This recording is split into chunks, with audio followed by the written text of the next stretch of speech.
Movie के start होते ही हम एक लड़की जुनवो को देखते हैं जो एक फ्लैट में अपने पेरेंट्स और एक सिस्टर के साथ रहता था। वो अपना पूरा दिन अपने फ्रेंड्स के साथ लाइव वीडियो गेमिंग में स्पेंड करता था। उसे पबजी गेम का बहुत क्रेज था और उस दिन भी वो उसी में बिजी होता है, लेकिन उसकी फैमिली घर पर नहीं होती। तभी गेम खेलने के दौरान न्यूज पर एक रिपोर्ट आती है कि सियोल सिटी में एक वायरस फैल गया है और उससे इन्फेक्टेड होकर लोग एक दूसरे को ही काट रहे हैं। ये वायरस इस हद तक फैल चुका है कि गवर्नमेंट के कंट्रोल से भी बाहर हो गया है और जो लोग सरवाइव कर गए हैं उन्हें बचने के लिए कोई रास्ता नजर नहीं आ रहा। ये न्यूज सुनकर वो अपने अपार्टमेंट की बालकनी से बाहर देखता है कि वहाँ पर इन्फेक्टेड लोग बुरी तरह एक दूसरे को काट रहे हैं और वो सारी सिचुएशन देखकर वो काफी घबरा जाता है। असल में वो वायरस ज़ॉम्बी वायरस था और उसकी वजह से इन्फेक्टेड होकर लोग ज़ॉम्बीज बन रहे थे। अब जैसे ही वो अपने फ्लैट में आता है, उसका एक नेबर जबरदस्ती उसके फ्लैट में घुस जाता है, जो जुनवो को उसका वॉशरूम इस्तेमाल करने के लिए बोलता है। और तब जुनवो न्यूज देखता है कि लोग इन्फेक्टेड होकर कैनिबलिस्टिक नेचर शो करवाते हैं। उनकी स्किन बिल्कुल व्हाइट हो जाती है और आईज रेड, और बस इसके साथ ही उसका नेबर एक ज़ॉम्बी में कन्वर्ट हो जाता है। लेकिन फिर भी जुनवो उसे अपने फ्लैट से बाहर निकालने में कामयाब हो जाता है और फौरन वो दरवाजे को बंद कर लेता है। जुनवो को उसकी फैमिली का मैसेज भी आता है कि क्या वो ठीक है, और एक मैसेज आता है स्टे अलाइव। वो एक स्टिकी नोट पर अलाइव लिखता है और उसे अपने पेरेंट्स की पिक्चर पर चिपका देता है और ये वो एज अ मोटिवेशन करता है। जुनवो खुद को फ्लैट के अंदर ही बंद कर लेता है और मेन डोर पर fridge as a barricade use करता है ताकि वो ज़ॉम्बी अंदर एंटर ना हो सके। हेल्प के लिए वो एक सेव नोट यानी स्टे अलाइव सोशल मीडिया पर अपलोड करता है ताकि कोई उसकी पोस्ट को पढ़ के उसकी हेल्प तो करे, लेकिन कोई भी उसकी मदद के लिए नहीं आता क्योंकि जहाँ पर वो रहता था वो सारा एरिया ही ज़ॉम्बीज की लपेट में आ गया था। ये सब कुछ उसने एक ड्रोन के जरिए पता लगवाया था जब उसके पास सिग्नल अवेलेबल थे। उसके मोबाइल फोन की बैटरी भी डेड हो चुकी थी। नेबरहुड में ये वायरस तेजी से फैल चुका था और सब लोग ज़ॉम्बीज बन गए थे। इन ज़ॉम्बीज की एक खास बात ये थी कि ज़ॉम्बी बनने के बावजूद भी अपनी डेली रूटीन की सारी हैबिट्स याद रखते थे, जैसे कि सुनना, देखना, मूवमेंट और डेली रूटीन। जैसे अगर वो सुबह ऑफिस जाते थे तो वो ज़ॉम्बीज बनकर भी ऑफिस जा रहे थे।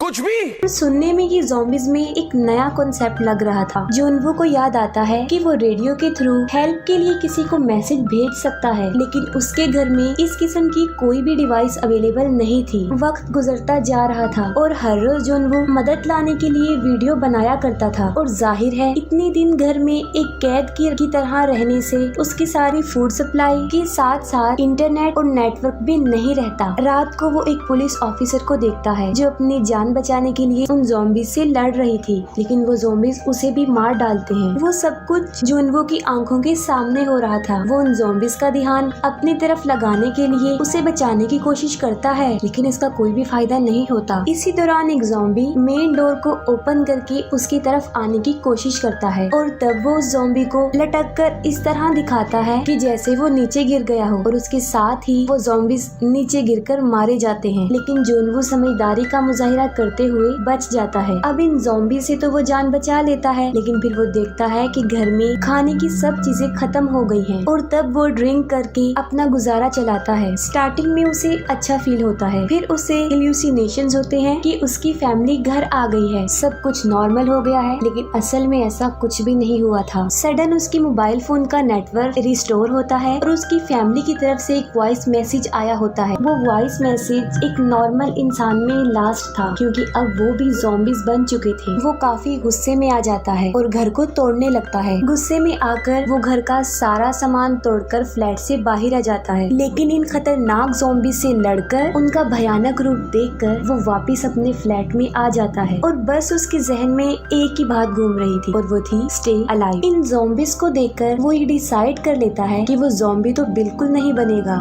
ये सोचकर वो खुद को फांसी लगाकर सुसाइड करने वाला था। खत्म, bye bye, tata, good bye, गया।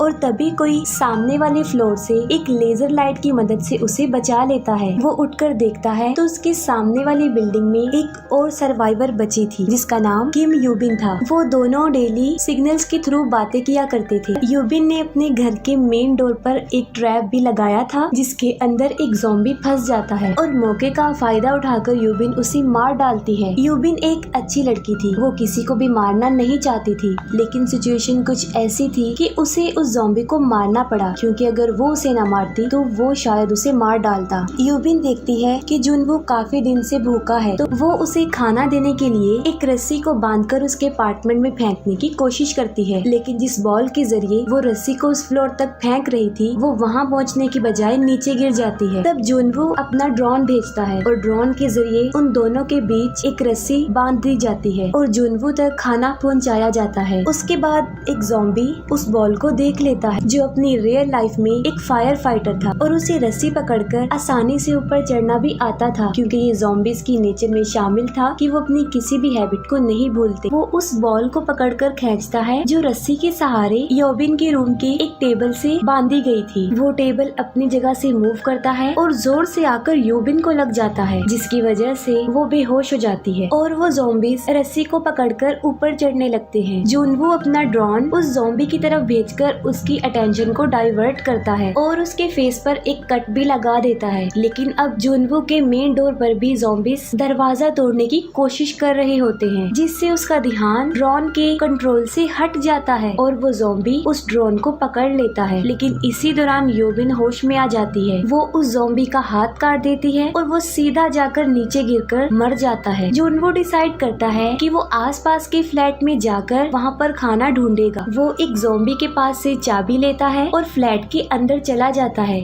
ऐसे हालात में बेहतर यही है कि वक्त रहते इंसान सतर्क होकर अपने जज्बात को काबू में रखकर अपने कदम पीछे हटा ले और अपनी जिंदगी को एक नई दिशा की तरफ मोड़ने की कोशिश करे। जिस ज़ॉम्बी से उसने की ली थी जुनवू को लगता है कि शायद वो ही फ्लैट का ऑनर है। उसको वहाँ पर खाने पीने के साथ साथ वॉकी टॉकी, एयरफोन्स और इसके साथ साथ माउंटेन हैकिंग का सामान भी उसे मिल जाता है जिससे वो सोचता है कि यहाँ पर रहने वाला आदमी काफी एडवेंचर था। फिर वो बेडरूम में जाता है और वहाँ पर एक लेडी को देखता है जो कि मर चुकी होती है, लेकिन उस फ्लैट का मालिक ज़ॉम्बी आकर जुनवू पर अटैक कर देता है, लेकिन वो किसी तरह अपनी जान बचाकर वहाँ से निकल जाता है। वो एयरफोन्स की मदद से रेडियो के थ्रू मैसेज भेजना चाहता था, लेकिन अनफॉर्चुनेटली रेडियो भी डाउन था। अब जुनवू एक वॉकी टॉकी यूबिन को भेज देता है।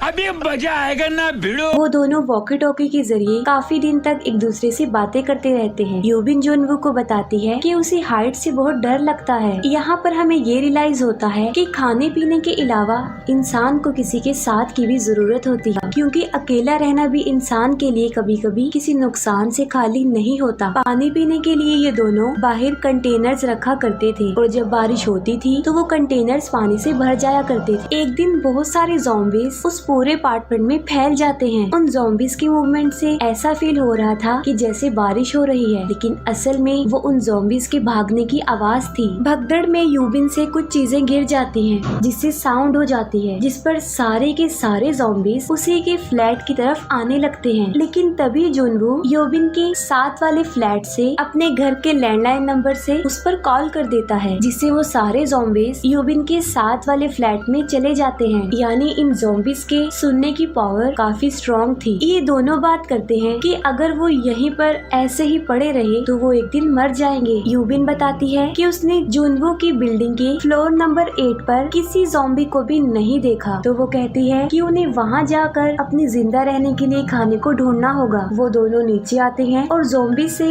उनकी एक बड़े खतरनाक किस्म की लड़ाई छिड़ जाती है। वो किसी तरह बड़ी मुश्किल से अपनी जान बचाकर लिफ्ट में आते हैं और 8 फ्लोर पर जाते हैं, लेकिन ज़ॉम्बीज जो कि उनका पीछा नहीं छोड़ते वो भी वहाँ पर आ जाते हैं और तब एक अननोन पर्सन वहाँ पर आता है जो उन्हें उन ज़ॉम्बीज से बचा लेता है। वो आदमी उन दोनों को खाना और पानी ऑफर करता है। यूबिन स्टार्ट से ही उस आदमी पर डाउटफुल थी और इसीलिए वो खाना नहीं खाती, लेकिन बाद में उसे मजबूरन खाना खाना पड़ता है। वो आदमी वाकई ही एक ठीक इंसान नहीं होता, वो उन्हें धोखा दे रहा था। उसने उन दोनों के खाने में बेहोशी की मेडिसिन मिलाई हुई थी। उन मारो, हमको जिंदा मत छोड़ो सालो।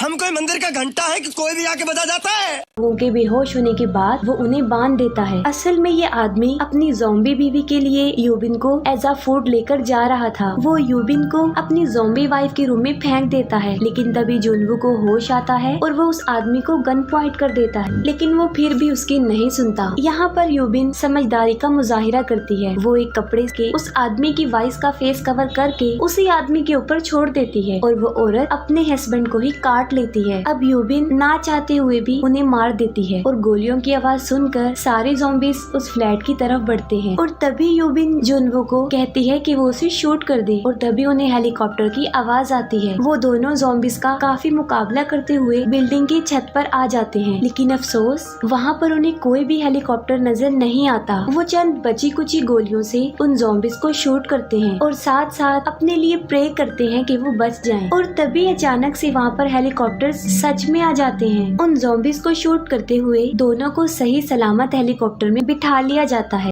इतनी खुशी मुझे आज तक। वहाँ से निकलते ही सिग्नल भी आ जाते हैं और उनके फ्रेंड्स के आए हुए मैसेजेस देखकर वो खुश हो जाते हैं। दोनों सर्वाइवर अपनी पिक्चर्स को नेट पर अपलोड करके अपनी लोकेशन बताते हैं। फाइनली जुनवो का स्टे अलाइव अब अलाइव बन जाता है और बस इसके साथ ही ये मूवी एंड हो जाती है।